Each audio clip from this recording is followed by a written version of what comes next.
అందరికీ మన ప్రభువును రక్షకుడైనటువంటి యేసుక్రీస్తు వారి పేరిట మరొకసారి ప్రేమపూర్వకమైనటువంటి వందనాలు. మంచిది my dear brothers and sisters.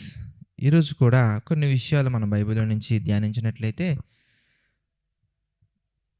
మనలో కొంతమంది లేదంటే ఎక్కువ శాతం మంది ఎలా ఉండే అవకాశం ఉంటుందంటే, నేను ప్రార్థనకు మానకుండా వెళ్తున్నాను, ప్రతిరోజు కూడా ప్రార్థనలో పాల్గొంటున్నాను, నా గురించి, సమాజం గురించి, ఆపదల్లో ఉన్నవారి గురించి, అలాగే ప్రతి విషయం గురించి పరలోకములో ఉన్నటువంటి దేవునితో ప్రతి విషయాన్ని నేను షేర్ చేసుకుంటూ కృతజ్ఞతాస్తుతులు చెల్లిస్తూ ఆయనకు మొరపెడుతూ ఉన్నాను కనుక నేను తప్పకుండా పరలోకానికి వెళ్ళిపోతాను అని ఆలోచిస్తూ ఉండే అవకాశాలు ఉంటాయి.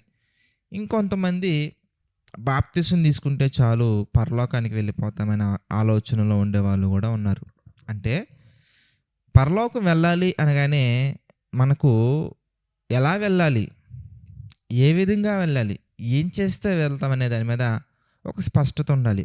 ఒకవేళ అటువంటి స్పష్టతే కనుక మనకు లేనట్లయితే కనుక, అటువంటి స్పష్టత లేని వారముగా కనుక మనం ఉన్నట్లయితే కనుక ఒకసారి ఆలోచించండి. నేను విజయవాడ నుంచి అరకు వెళ్ళాలనుకుందాం. ఫర్ ఎగ్జాంపుల్కి విజయవాడ నుంచి అరకు వెళ్ళాలనుకుందాం. నాకు అరకు వెళ్ళటానికి నేను అరకు వెళ్ళటానికి బయలుదేరి వైజాగ్ వరకు నాకు రూట్ పర్ఫెక్ట్గా తెలుసు. ఇప్పుడు వైజాగ్ వరకు వెళ్ళగలను అంటే అరకు వరకు వెళ్ళడానికి నాకు రూట్ అంటే ఎలా వెళ్ళాలి అనే ఆ మార్గం గురించి పరిపూర్ణంగా తెలియకుండా, ఒకవేళ నేను వైజాగ్ వరకు వెళ్ళే ట్రైన్ ఎక్కి అందులో ఉండి నేను అరకు వెళ్ళిపోతానంటే ఎక్కడి వరకు వెళ్తుంది ఆ ట్రైన్ ఇంతకీ అంటే వైజాగ్ వరకే వెళ్తుంది.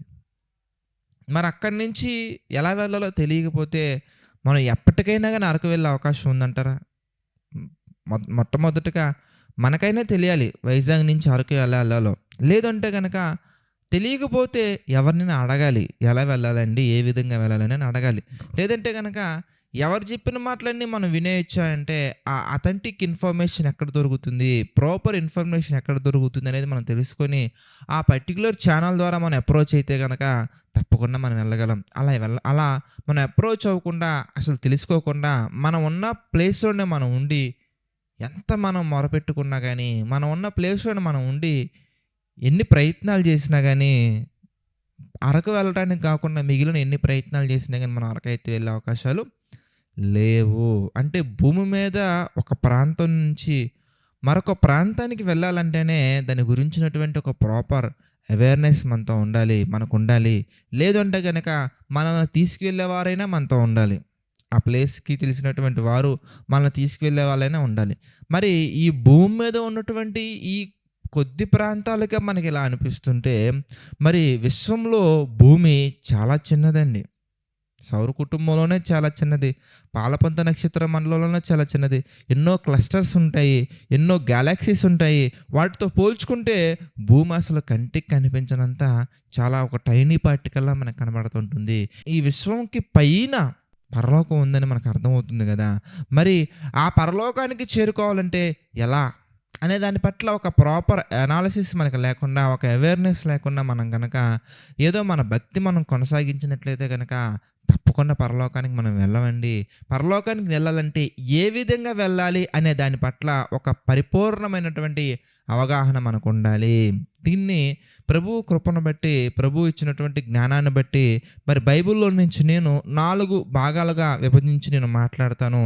మీరు బాగా ఆలోచించినట్లయితే కనుక ఆ 4 విభాగాల్లో కనుక మనం పర్ఫెక్ట్గా ఉన్నామా లేదా అని మనం చూసుకుంటే ఒక స్టెప్స్ అని మనం తీసుకోవచ్చు. ఒక రకంగా మనం ఆలోచించినట్లయితే కనుక ఈ ఒక స్టెప్ అని మనం తీసుకోవచ్చు. లేదంటే ఒక పార్ట్, ఒక ఫేజ్ అని మనం తీసుకోవచ్చు.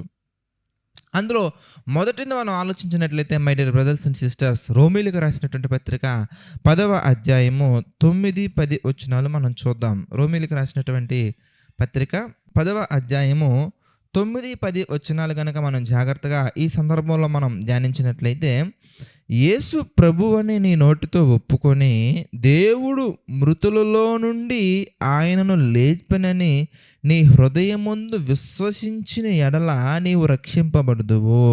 మొట్టమొదటగా మనం ఏం చేయాలంటే యేసుక్రీస్తు వారు ప్రభువు అని నువ్వు నీ నోటితో ఒప్పుకొని నీ హృదయం ముందు విశ్వసించాలి.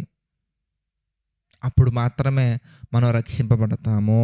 అంతేగాని మనం యేసుక్రీస్తు వారిని అసలు సొంత రక్షకునిగా మనం అంగీకరించకుండా, యేసుక్రీస్తు వారే మన పాపముల నుండి మనల్ని రక్షిస్తారు, ఇగో ఈ పాపానికి క్షమాపణ యేసుక్రీస్తు వారి రక్తంలోనే మనకు దొరుకుతుంది అని నువ్వు ఆయన్ని మన రక్షకుడు అని నువ్వు ఒప్పుకొని విశ్వసించినట్లయితేనే మనం రక్షింపబడతాము. అసలు మనం ఎన్ని వారాల నుంచి సంఘానికి వెళ్తున్నా, ఎన్ని సంవత్సరాల నుంచి సంఘానికి వెళ్తున్నా, అసలు యేసుక్రీస్తు వారిని అసలు ఫస్ట్ సొంత రక్షకునిగా నువ్వు అంగీకరించకుండా, యేసుక్రీస్తు వారిని అసలు సొంత రక్షకునిగా నువ్వు ఒప్పుకొనకుండా పరలోకానికి వెళ్ళే అవకాశమే లేదు. నీ పాపాలకు క్షమాపణ, నీ పాపములకు ప్రపంచ మానవాళికి క్షమాపణ మనకి యేసుక్రీస్తు వారి రక్తంలోనే దొరుకుతుందనే విషయాన్ని మనం గుర్తించగలగాలి. అలా గుర్తించని పక్షంలో మనం పరలోకానికి వెళ్ళే అవకాశం లేదు. కనుక మొట్టమొదటిగా మనం చేయవలసినటువంటి పని ఏంటంటే యేసుక్రీస్తు వారిని సొంత రక్షకునిగా మనం అంగీకరించాలి. అలాగే ఆయనను హృదయమందు విశ్వసించాలి. ఇక మనం చూసినట్లయితే కనుక my dear brothers and sisters, మరి మొదటిది మనకు అందరికీ అర్థమైందని నేను భావిస్తున్నాను. మరి నెక్స్ట్ స్టేజ్లోకి లేదా నెక్స్ట్ ఫేజ్లోకి మనం వెళ్ళి ఆలోచించినట్లయితే కనుక మార్కు సువార్త 16వ అధ్యాయము 16వ వచనం కనుక మనం ఈ సందర్భంలో చూసినట్లయితే కనుక, నమ్మి బాప్తిస్మము పొందినవాడు రక్షింపబడును. చూసారా, నమ్మని వానికి శిక్ష విధింపబడును. మనం పరలోకానికి వెళ్ళాలంటే, రక్షణ మనం పొందాలంటే కనుక ఏం చేయాలి అంటే బాప్తిస్మము కూడా మనం తీసుకోవాలి. యేసుక్రీస్తు వారిని సొంత రక్షకునిగా అంగీకరించి హృదయమందు విశ్వసించినంత మాత్రం పరలోకాన్ని వెళ్ళిపోవండి. ఎందుకంటే నెక్స్ట్ ఫేజ్ మనకు మరొకటి కనబడుతుంది. ఏంటంటే మళ్ళీ చూద్దాం, మార్కు సువార్త 16వ వచనం మనం చూస్తే, నమ్మి బాప్తిస్మము పొందినవాడు రక్షింపబడును. అంటే బాప్తిస్మము కూడా మనం తీసుకోవాలి. చాలామంది ఇక్కడ వరకు వచ్చి ఆగిపోతారండి. ఎక్కువ శాతం మంది, నేను బాప్తిస్మం పొందాను కాబట్టి పరలోకానికి వెళ్ళిపోతాను, నేను బాప్తిస్మం పొందాను కాబట్టి పరలోకానికి ఖచ్చితంగా వెళ్ళిపోతాను. కరెక్టే, ఈ స్టెప్ వరకు నువ్వు ఆలోచించినట్లయితే, ఈ ఫేజ్ వరకు నువ్వు ఆలోచించినట్లయితే కరెక్టే. కానీ తర్వాతవి అంటే అరకు చేరుకోవాలంటే వైజాగ్ కూడా వెళ్ళాలి కదా. వైజాగ్ వెళ్ళకుండా అరకెలా వెళ్తాం? అంటే వైజాగ్ కూడా చేరుకోవాలి. వైజాగ్ చేరుకుంటేనే అరకు వెళ్తాం. దాని అర్థం వైజాగ్ చేరుకున్నంత మాత్రాన అరకు వెళ్ళిపోయామని కాదు. వైజాగ్ చేరుకుంటేనే అరకు వెళ్తాం, అంతేగాని వైజాగ్ చేరుకున్నంత మాత్రాన అరకు వెళ్ళిపోయామని కాదు. అదేవిధంగా బాప్తిస్మం తీసుకుంటేనే రక్షింపబడతాం. దాని అర్థం బాప్తిస్మం తీసుకున్నంత మాత్రాన మనం రక్షింపబడ్డామని కాదు. బాప్తిస్మం తీసుకున్నాము రక్షింపబడటానికి. ఆ తర్వాత మనం ఏం చేయాలి ఇంతకీ మనం ఆలోచించినట్లయితే, మరి మన జీవితం, మన ఆత్మీయ జీవితాన్ని మనం కట్టుకుంటూ ముందుకు తీసుకెళ్ళగలగాలి. ఎలా తీసుకెళ్ళాలి ఇంతకీ అనగానే చాలా సందర్భాలు మనకి బైబిల్లో మనకు కనబడుతూ ఉంటాయండి. అవి మనం చూస్తే మనకి తెలిసినటువంటివి చాలా సందర్భాలను మీకు వివరించాను. అపోస్తుల బోధ యందును, సహవాసమందును, రొట్టె విరుచుట యందును, ప్రార్థన చేయటి యందును, వీటి యందు మనం ఎడతెగక ఉండాలి. ఎడతెగక ఉండాలి. అదే అంత మాత్రమే కాకుండా రోమీయులకు రాసిన పత్రిక 10వ అధ్యాయం 13వ వచనం మనం చూస్తే, ఎందుకనగా ప్రభు నామమును బట్టి ప్రార్థన చేయువాడెవడో వాడు రక్షింపబడును. అంటే మనలో ఇంకొకటి కూడా ఉండాలి. ఏంటంటే నిరంతరము ప్రార్థన మన జీవితంలో ఉండాలి. ప్రార్థన మన జీవితంలో తప్పకుండా ఉండాలి. బాప్తిసం తీసుకొని మనకి ఇష్టం వచ్చినట్టు జీవించటం కాదు. దేవునితో సహవాసం మనం ఎప్పుడు ఉంచుకోగలగాలి. మన జీవితంలో మంచి జరిగిన, చెడు జరిగిన కృతజ్ఞతాస్తుతులు చెల్లించు. మనలో ఉన్నటువంటి పాపాలను మనం ఇంకా ఏవైనా కానీ అవిధేయతలు మనం చేస్తున్నట్లయితే కనుక వాటి నిమిత్తం ఒప్పుకోలు చేసుకుంటూ, దేవునితో సమాధానపడుతూ, మన ఆత్మీయ జీవితాన్ని కట్టుకుంటూ.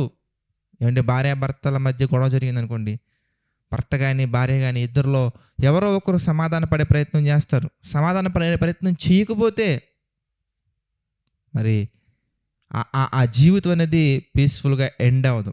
కనుక దేవునికి విరుద్ధంగా మనం పాపం చేసి శత్రుత్వాన్ని మనం ఒకవేళ పెంచుకున్నట్లయితే కనుక, పెంచుకునే వారముగా ఇంకా మనలో ఏవో అవిధేయతలు ఉంటే కనుక మనం దేవుని యొక్క సన్నిధిలో సమాధాన పడాలి. అనగా ప్రార్థనలో ఎప్పుడూ ఉండాలి. ఎల్లప్పుడూ మనం ప్రార్థనలో ఉండాలి. అందుకే మనం ఆలోచించినట్లయితే కనుక బాప్తిసం తీసుకున్న వెంటనే కాదు, బాప్తిసం తీసుకున్నంత మాత్రాన సరిపోదు ప్రియులారా, ప్రార్థనలో గడుపుతూ ఉండాలి. ప్రార్థన అనగానే ప్రార్థన మాత్రమే కాదండి, దాని అర్థం దేవునితో సహవాసాన్ని మనం బిల్డ్ చేసుకుంటూ ముందుకు వెళ్ళగలగాలి. ఇక మనం ఆలోచించినట్లయితే కనుక చివరిగా మనం చూసినట్లయితే మత్తయి సువార్త 24వ అధ్యాయము 13వ వచనాన్ని మనం చూద్దాం ప్రియులారా. మత్తయి సువార్త 24వ అధ్యాయము 13వ వచనం మనం చూస్తే, అంతము వరకు సహించిన వాడెవడో వాడే రక్షింపబడును. అంటే మరి ఈ ఆత్మీయ జీవితంలో, ఈ విశ్వాస యాత్రలో ఎన్నో రకాల అలలు వస్తూ ఉంటాయి. అది బంధువుల దగ్గర నుంచి కావచ్చు, శత్రువుల దగ్గర నుంచి కావచ్చు, స్వజనుల దగ్గర నుంచి కావచ్చు, ఏ విధముగానైనా కానీ అనేక రకాలుగా, అనేక విధాలుగా మనకి ఎన్నో ప్రాబ్లమ్స్ అనేవి వస్తూ ఉంటాయి, ఎన్నో కష్టాలు వస్తూ ఉంటాయి, ఎన్నో నష్టాలు వస్తూ ఉంటాయి, ఆపత్తులు వస్తూ ఉంటాయి, సంతోషకరమైనటువంటి సన్నివేశాలు మన జీవితంలో జరుగుతూ ఉంటాయి. ప్రతి ఒక్కటి మనం ఏం చేయాలంటే సహించగలగాలి. మనం మంచి చేస్తున్నాం కానీ ఎదుటివారికి నచ్చట్లేదు, వారు మనల్ని అవసరమైతే వారు చంపటానికైనా సిద్ధపడుతూ ఉంటారు. దేనికి? ప్రేమ చూపించినందుకు. దేనికి? పాపాన్ని పోగొట్టుకోమని చెప్పినందుకు. ఎందుకు? పరిశుద్ధంగా బ్రతుకుతున్నందుకు. మంచి చేస్తున్నాం, మేలే చేస్తున్నాం, అయితే కీడు మన దగ్గరికి వచ్చే అవకాశాలు ఉంటాయి. అయితే అవి కీడు ఎన్నటికీ కాదు, దేవుని దగ్గరికి చేర్చేవి కానీ కీడు ఎన్నటికీ కాదు. కనుక ప్రియులారా, మనం ఆలోచించినట్లయితే కనుక అంతము వరకు సహించాలి, చివరి వరకు మనం సహించగలగాలి, చివరి వరకు మనం నిలబడగలగాలి. ఇలా ఈ 4 ఫేజెస్లో కూడా మనం నిలబడినట్లయితే, ఈ 4 ఫేజెస్లో కూడా ఏది మిస్ అవ్వకుండా మనం చేసినట్లయితే కనుక తప్పకుండా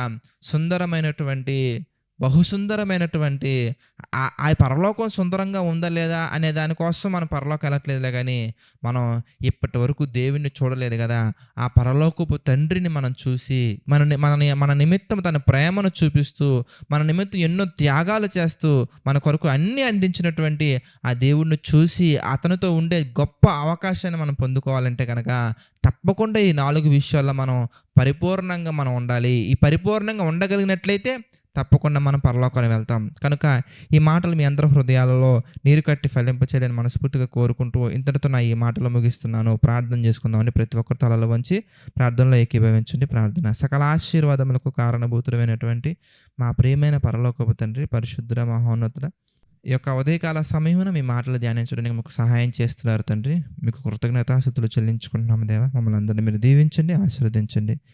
ప్రభువా, ఆర్థిక, ఆరోగ్య, మానసిక సమస్యలలో కృంగిన ప్రతి ఒక్కరిని మీరు జ్ఞాపకం చేసుకుని తండ్రి, ప్రతి ఒక్కరికి మీ కృప తోడుగా ఉంచి నడిపించండి, సహాయం చేయండి. ప్రతి ఒక్కరిని మా తండ్రి బలపరచండి, ఆశీర్వదించండి దేవా. ఎవరికి ఎలాంటి అవసరతలు అయితే ఉన్నాయో మా తండ్రి, ప్రతి అవసరతను మీ చిత్త ప్రకారంగా తీర్చండి. కృంగిన ప్రతి ఒక్కరి హృదయాన్ని మీ చిత్త ప్రకారంగా లేవనెత్తండి, బలపరచండి తండ్రి. మీ నామానికి మహిమకరంగా అనేక మందికి మాదిరిగా ప్రతి ఒక్కరూ జీవించినట్లుగా మీ కృప చూపించండి తండ్రి. ప్రభా, ఈ జేసీ చర్చ్ పరిచర్య నిమిత్తము సహకారంలో నిలబడుతున్న ప్రతి ఒక్కరిని మీరు జ్ఞాపకం చేసుకుని తండ్రి, వారి కుటుంబాలను మీరు దీవించండి, వర్ధిల్ల చేయండి. ప్రభా, మీ యొక్క ఆలోచనలో ప్రతి ఒక్కరు నిలబడినట్లుగా, స్థిరపడినట్లుగా సహాయం చేయండి తండ్రి. సమస్త మహిమ, ఘనత, ప్రభావాలు మీకే చెల్లించుకుంటూ ప్రతి ఒక్కటి మీ చిత్త ప్రకారంగా జరిగించమని వేడుకుంటూ మా ప్రభువును రక్షకుడైనటువంటి యేసుక్రీస్తు వారి పేరిట ఈ ప్రార్థన అడిగి వేడుకుంటున్నాం తండ్రి. ఆమెన్. అందరికీ వందనాలండి. God bless you all.